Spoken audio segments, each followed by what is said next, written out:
Hello दोस्तों, तो कैसे हैं आप सब। आई होप कि आप सब ठीक होंगे। दोस्तों, इस वीडियो में आपसे डिस्कस करने वाले हैं वार्षिक परीक्षा 2022 का जो क्वेश्चन पेपर हम डिस्कस कर रहे हैं उसमें से क्वेश्चन नंबर 8 12 भी डिस्कस करेंगे। इसके साथ में इसके कंटिन्यू आगे वाले क्वेश्चन हम डिस्कस करने वाले हैं। तो हम बात कर लेते हैं क्वेश्चन नंबर 12। क्वेश्चन नंबर 12 में आपको क्या दिया गया है, पी और क्यू क्रमशः समांतर चतुर्भुज ABCD की भुजाएं DC और AD पर स्थित बिंदु है। दर्शाइए कि एरिया APB बराबर होगा एरिया PQC के। BQC के आपको बराबर बताना है। रखा ABCD एक हमारा क्वाड्रिलेटर है और क्वाड्रिलेटर कौन सा है, पैरेललोग्राम है, यानी कि समांतर चतुर्भुज है। समांतर चतुर्भुज में आपको एक ट्रायंगल यहाँ पे बनते हुए दिख रहा होगा APB और एक दे रखा है BQC। यहाँ पे दो ट्रायंगल बनते हुए हमको दिख रहे हैं। समांतर चतुर्भुज की एक प्रॉपर्टी होती है, समांतर चतुर्भुज की प्रॉपर्टी ये होती है कि अगर किसी भी समांतर चतुर्भुज के आधार सेम हो और साथ ही साथ समांतर रेखाओं के बीच में कोई त्रिभुज बन रहा है तो उस त्रिभुज का जो क्षेत्रफल होगा वो समांतर चतुर्भुज के आधे के बराबर होगा। ठीक है, इस प्रॉपर्टी को हम यूज करेंगे और इस क्वेश्चन को सोल्व करेंगे। मार्क की बात करते हैं, इसको हमें सोल्व करना है तो इसको सोल्व कैसे किया जाएगा इस बात को आपको समझना है। देखिए, हमें क्या क्या पता है। अगर हमें एरिया ऑफ ट्रायंगल किसका किसका चाहिए, APB का चाहिए। ठीक है, अगर एरिया ऑफ ट्रायंगल APB किसके बराबर होता है, एरिया ऑफ पूरे जो क्वाड्रिलेटर है, क्वाड्रिलेटर समांतर चतुर्भुज ABCD दे रखा है ना, इसका क्षेत्रफल में अगर हम दो का डिवाइड कर देंगे तो हमको इसका क्षेत्रफल निकल जाएगा। इसको बोलेंगे समीकरण फर्स्ट। ठीक है, समीकरण फर्स्ट क्यों आया और कैसे आया, तो यहाँ पे आपको एक पॉइंट लिखना पड़ेगा। पॉइंट क्या है, एक ही आधार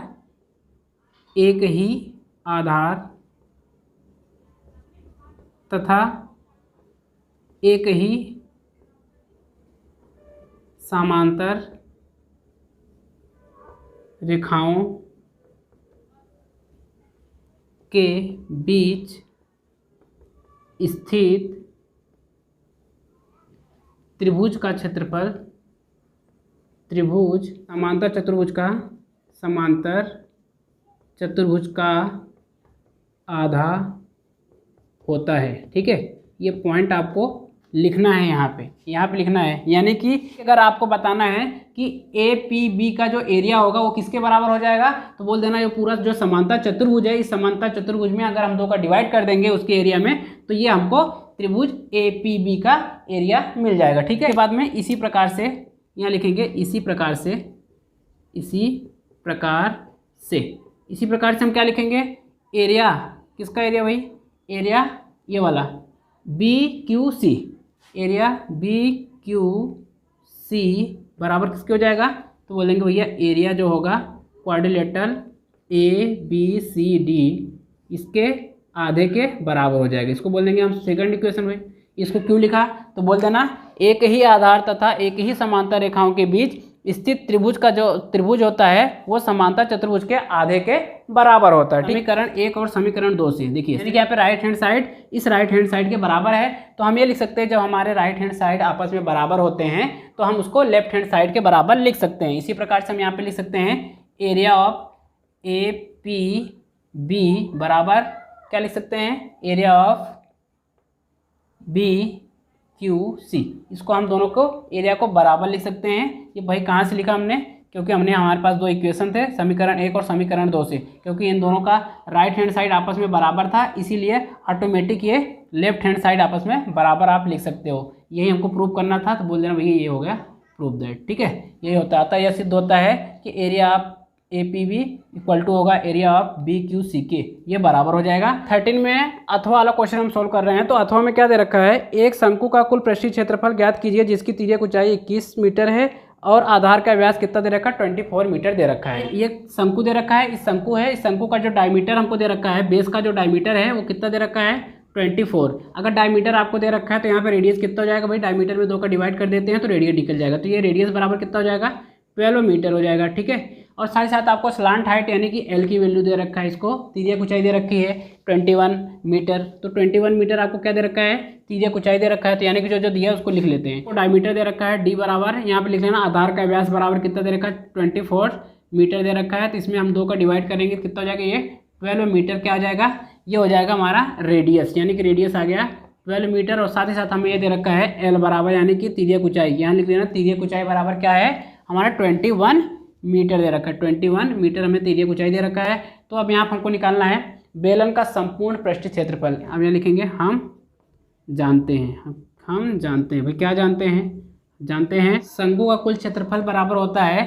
यहाँ पे शंकु का वक्र पृष्ठ क्षेत्रफल प्लस पाई आर स्क्वायर होता है। ठीक है, ये आपको ध्यान रखना है। जो शंकु का कुल क्षेत्रफल होता है वो क्या होता है, यहाँ पे शंकु का वक्र पृष्ठ क्षेत्रफल और साथ ही साथ उसका बेस का क्षेत्रफल होता है, उसके दोनों को ऐड कर देते हैं तो हमको आ जाता है शंकु का कुल क्षेत्रफल। तो देखिए यहाँ पे फार्मूला क्या होता है, इसका फार्मूला होता है पाई आर एल, यानी कि शंकु का वक्र पृष्ठ क्षेत्रफल, यानी कि उसको बाहर से जो क्षेत्रफल होगा वो जो जिस प्रकार से बनता है ये इस प्रकार से इसका जो क्षेत्रफल होगा सिर्फ इतना का क्षेत्रफल, जिसको आप इसको काटोगे फैलाओगे तो कुछ आपको इस प्रकार से वो दिखेगा, ये इस प्रकार से आपको दिखेगा। तो इसका क्षेत्रफल हमको निकालना है, तो ये पूरा जो इसका सरफेस एरिया है इसका हमको निकालने का फार्मूला क्या है, ये पाई आर एल है। और साथ ही साथ इसका बेस का, यानी कि बेस का जब इसको बेस देखेंगे तो बेस आपको ऐसा दिखेगा। ठीक है, तो इसका जो क्षेत्रफल होता है वो क्या होता है, पाई आर स्क्वायर होता है। तो यहाँ पे पाई आर स्क्वायर जोड़ देंगे इसमें तो आपका आंसर हो जाएगा टोटल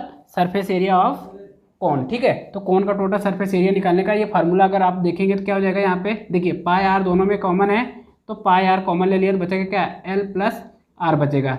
तो अगर आप बोलेंगे शंकु का कुल पृष्ठ क्षेत्रफल क्या होता है, pi r into r plus l. देखिए अब यहाँ पे इसको सोल्व करेंगे आगे तो क्या हो जाएगा, यहाँ पे पाई की वैल्यू कितना होता है 22/7 और साथ साथ रेडियस कितना दे रखा है हमें, रेडियस हमारा है 12 मीटर और साथ ही साथ हमको यहाँ पे ये दे रखा है एल की वैल्यू कितनी आई, एल की वैल्यू कितना दे रखा भाई, यहाँ पे एल की वैल्यू हमारा है 21 और साथ ही साथ यहाँ पे रेडियस वापस से कितना आ गया 12। तो आप सिंप्लीफाई करेंगे तो क्या हो जाएगा, आप यहाँ पे सोल्व करेंगे तो यहाँ पे हो जाएगा 22/7 और साथ ही साथ यहाँ पे 12 इंटू वापस से कितना हो जाएगा 213 और साथ ही साथ ये 3, यानी कि हो गया 33। यहाँ पे आप मल्टीप्लाई करेंगे, इसको आप सिंप्लीफाई करेंगे तो आपका आंसर आ जाएगा। इसको सोल्व करना है, यानी कि 22 इंटू 12 इंटू 33 डिवाइडेड बाय 7, इन तीनों का मल्टीप्लाई करके 7 का डिवाइड कर देंगे तो आपका फाइनल आंसर आ जाएगा। वो भी किस में आ जाएगा, इसको बोल देना मीटर स्क्वायर में। ये यूनिट लिखना मत भूलना, ठीक है, अगर यूनिट लिखना भूल जाएंगे आप तो आपके नंबर भी कट जाएंगे। ठीक है, तो यहाँ पे आपका जो फाइनल आंसर हो जाएगा 22 इंटू 12 इंटू 33/7, इसका फाइनल आंसर हो जाएगा। इसको आपको मल्टीप्लाई करके लिखना है, ऐसा नहीं लिख के आना है, नहीं तो आपके एक नंबर और कट जाएंगे। ठीक है, तो ये आपको पूरा मल्टीप्लाई करके इसमें 7 का डिवाइड करेंगे, जो आंसर आएगा वो आपका फाइनल आंसर हो जाएगा। आई होप दोस्तों आपको क्वेश्चन नंबर 13 समझ में आ गया होगा। दोस्तों क्वेश्चन नंबर 14 में आपको दिया गया है, एक सिक्के को 1000 बार उछालने पर निम्नलिखित बारंबारताएं प्राप्त होती है, जिसमें से आपको चित्त 455 बार प्राप्त होता है और साथ ही साथ पट 545 बार प्राप्त होता है। तो आपको बताना है प्रत्येक घटना की प्रायिकता ज्ञात करना है। ठीक है, देखिए इस क्वेश्चन को कैसे किया जाएगा इसको थोड़ा समझेंगे आप। पहले हम ये समझते हैं कि प्रायिकता होती क्या है। प्रायिकता क्या होती है, प्रायिकता का फार्मूला होता है अनुकूल परिणामों की संख्या बटे कुल परिणामों की संख्या। यदि हमें कोई घटना दी गई, उसका कुल परिणाम कितना दिया है और साथ ही साथ उसका अनुकूल परिणाम कितना है, अगर हमको ये पता हो जाएगा तो हम फार्मूला लगा देंगे, वैल्यू रख देंगे, सोल्व कर लेंगे, आंसर आ जाएगा। तो यही हमको कुल परिणाम हमको दिया गया है, कुल परिणाम हमारा को पता है कितना है भैया। ठीक है, यानी कि एक सिक्का था, उसको हमने 1000 टाइम यानी कि 1000 बार उसको उछाला और वो जब उछाला तो वह नीचे गिरेगा। जब वो नीचे गिरेगा तो या तो चित आएगा या तो पट आएगा। ठीक है, या तो हेड या तो टेल आएगा। तो चित कितना बार आ गया, 455 बार आ गया और साथ ही साथ पट कितनी बार आ गया, 545। आप दोनों को जोड़ोगे तो 1000 आएगा। ठीक है, क्योंकि हमने 1000 बार सिक्के को उछाला है। तो भाई जब 1000 बार उछाला है तो 1000 बार नीचे गिरेगा और कुछ ना कुछ अंक आएगा। तो उसी प्रकार से बोला कि ये चित कितना बार आ गया है, 455 बार आ गया है और पट कितनी बार आ गया, 545 बार आ गया है।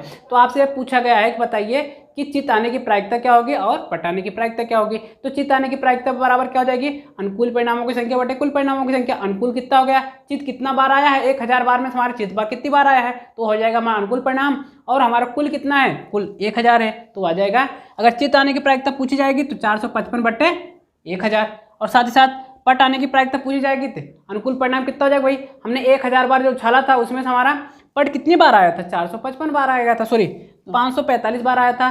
तो पट आने की प्रायिकता क्या हो जाएगी, अनुकूल परिणामों की संख्या बटे कुल परिणामों की संख्या। तो अनुकूल परिणाम हमारा है 545 और कुल परिणाम है 1000, तो डिवाइड कर देंगे, आंसर आ जाएगा। तो देखिए इसको लिखते कैसे हैं इसको समझेंगे। पहले लिखेंगे चित आने की प्रायिकता। तो पहले आएगा चित आने की प्रायिकता क्या हो जाएगी, चित आने की प्रायिकता, आने की प्रायिकता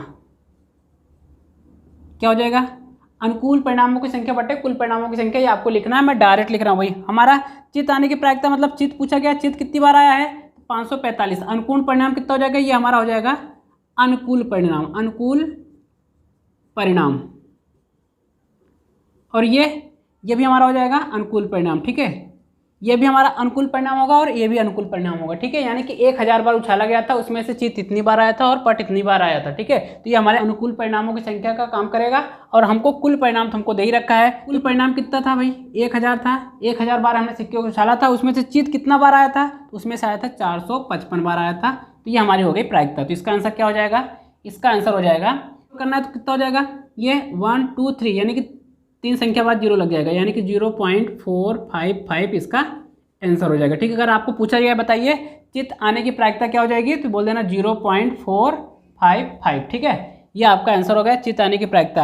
अगर आपसे पूछा जाए पट आने की प्रायिकता बताइए, तो दूसरा लिख लो, पट आने की प्रायिकता।